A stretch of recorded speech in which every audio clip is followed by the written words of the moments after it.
За повеќе од еден месец народот треба да одлучи на изборите со кого ќе му биде подобро. Со ВМРО-ДПМН кој работи за напредок или за СДСМ, партија која создаде кризи. Уште 5 недели кога ние од ВМРО-ДПМН и Коалицијата за подобра Македонија ќе го почнеме новото време кое Македонија го заслужува. Свесни за работите и кои кај нас треба да ги промениме, но и промени на подобро во државата, преку реални проекти и мерки, истакна Никола Груевски, председател на ВМРО-ДПМН, на денешната конференција на Унијата на жени на партијата. Благодарност до вас, жените во ВМРО, за огромниот придонес, енергија, влог, посветеност и пред се резултати. Вие, кои одамна сте еден од клучните столбови на ВМРО-ДПМН, веќе прераснавте во институција за респект. Вашата грижа, вашата посветеност, вашата работа, вашите успеси се за восхит. Како во партиското работење, така и многумина од вас на кои им се доверени државни функции и одговорности. Зоран Заев ќе нуди се и се што. Ќе праша што ви треба, а до него ќе стои Радмила. И тој ќе и рече, Радо пиши точак бара. Така ќе вети зашто неговиот слоган е дека ќе ви даде живот на сите. Според председателот на ВМРО-ДПМН е тактиката на СДСМ. Ево тоа што најпрво тргнале да ја казна диаспората, па десен блок шарена револуција, па ВМРО да се занимава со ВМРО, со надеж дека ќе оцепат некој глас, како и улогата на Катица Јанева. Може ќе добијам едно обвинение денеска што на наставно се собрани многу повеќе од СДСМ. Чисто онака колку да не се без работа. Колку да си ја заработи платата жената. Највисоката во државата плата. Па не за џабе буџетот им е 4 милиона евра. Па внуки мора да земе плата овој месец, да ја заработи. Исто и уште 100 СДСМовци вработени таму, нивни роднини, комши и пријатели, кои нели го зајакнуваат капацитетот на СЈО. Тука кога ќе размисли човек, СЈО има се повеќе значителен удел во намалување на невработеноста во Македонија. Па собраа куп луѓе, членови на СДСМ, ги згрижија, имаат одлични плати и така натаму.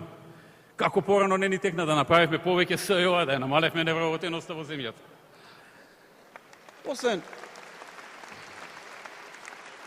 Освен супер активно СЈО, со штанцање на пријави и обвинувања, кои веќе се прочитани од народот и немаат никаква тежина, освен притисокот кој во континуитет ќе го вршат во судиите, и од тука и од надвор, освен ветувањата за се и се што кон народот од страна на Заев и неговиот криминален клан, освен уфарбувањето на разни преваранти, криминалци и бивши разузнавачи да направат забуна пред изборите и осмислените и советувани други два блока, Кобајаги трети патишта, чија единствена употребна вредност е да направат барем мала штета на ВМРО, што секако нема да им успее, разни квалификации за првиот министар за внатрешни работи на независна Македонија Јордан Јалков, лични навреди за него, неговото семејство и слично. Човекот ми е Вујко и тоа е единствената негова мана во моментот и причина зошто беше споменат. Човекот е починат пред 25 години, пред точно 25 години. Значи, замислите, тие се занимаваа со човек кој починал пред 25 години и не може да им врати, не може да им одговори. Досега, Стојан Андов беше експерт за раскажување негативни работи за луѓе од како ќе починат и за себе величење во комуникацијата со нив или најчесто во божемната комуникација со нив. По пропагањето на операцијата со производителот на фалсификати наречен Чауш, следни се одредени структури во полицијата кои креираат хајки со цел дискредитација и заплашување на водството на ВМРО-ДПМН. Ке се соочиме и со ситуација како оној случајот со криминално-полициската хајка против Диме Спасов. Снимките така јасно одговорија на се, што немам што да додадам, освен да замислам само што ќе се случеше ако беше обратно, ако МВР или министерот за внатрешни работи беше од ВМРО, а дополнителниот заменик за труд и социјална политика да беше од СДСМ. А се друго да останеше исто, односно да се случеше истото. Па тоа ќе беше драма.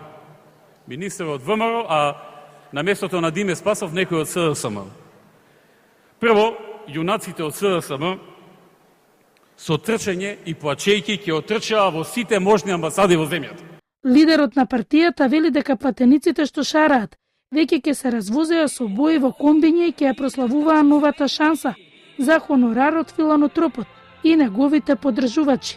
Во многу европски медиуми, каде филантропот има контрола или влијание, ќе се пренесеше ужасната слика на режимската власт и кутрите слободоумни опозиционери, а ако случајно ВМРО не одговореше веднаш дека ќе ги одложи изборите, Али, Мендух, Љупчо, Љубе веднаш ќе објавија дека и тие нема да учествуваат на изборите.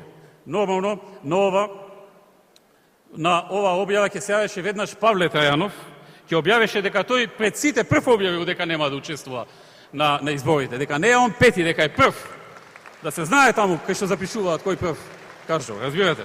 Така што, нормално на ова ќе се налепеа разни маргиналци и платени новинари и аналитичари, по некој залутан владика во политиката, по некој глумец, пејац, спортист, лекар, биш председател на суд, професор и така натаму, за да е разноврсно, да не е само од едни.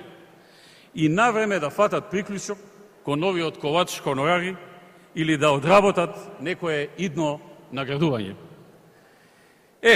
Ама бидејќи сега е обратна ситуацијата, од амбасадорите, комесарите, министрите и слични на нив, имаме молк, ни трак, ни глас, никаде ги нема.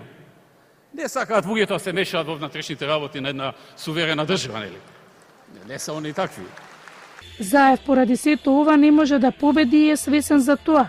Казната на 11 декември ќе е со камата. Нити со СЈО, ниту со вештачки направените обвиненија и истраги ќе им помогне. Кога со народот мајта пиграш, казната не ти бега, рече председателот на ВМРО ДПМН Никола Груевски.